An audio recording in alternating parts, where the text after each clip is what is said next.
Morning, Top Gun here, 4:30 a.m., Sunday, March 28th. This is the world according to Top Gun, shorting the bubble in the manipulated market. So I tried to short the market last year, and I ended up covering in November, and there was some funny action that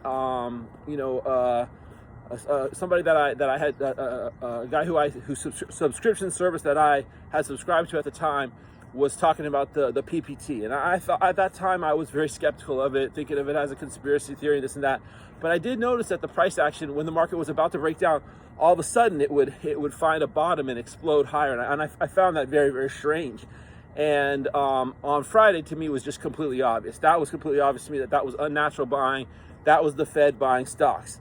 And so it raises the question of if this bubble, which is in my opinion, the greatest of all time, is shortable. So I was counting on making a lot of money shorting this bubble, but I actually don't think it's shortable at this point, because the Fed can just come in and invalidate technical patterns that have been forming for months in 1 hour. So by pumping in billions and billions of dollars by buying stocks hand over fist, which is what they did in the last hour and 9 minutes on Friday.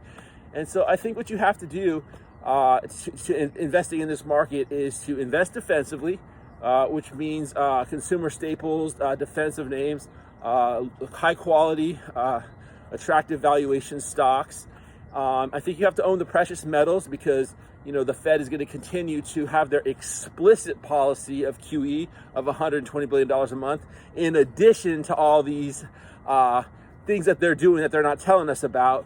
And they're going to be pumping money in. It's going to cause inflation, because this is real money, and it's going to leak out into the economy. And so I think you play this by being long precious metals, and I'm not trying to short this anymore. I think the great ones in history have been able to go long short. Jesse Livermore, Michael Steinhardt, Soros, and I was able to do that in 2007 and 2008, but unfortunately I don't think it's a good idea. I don't think the risk reward is there right now, because of how interventionist the Fed has become to a dishonest and manipulative extent that goes beyond their mandate, and they're doing stuff surreptitiously that they're not telling us about.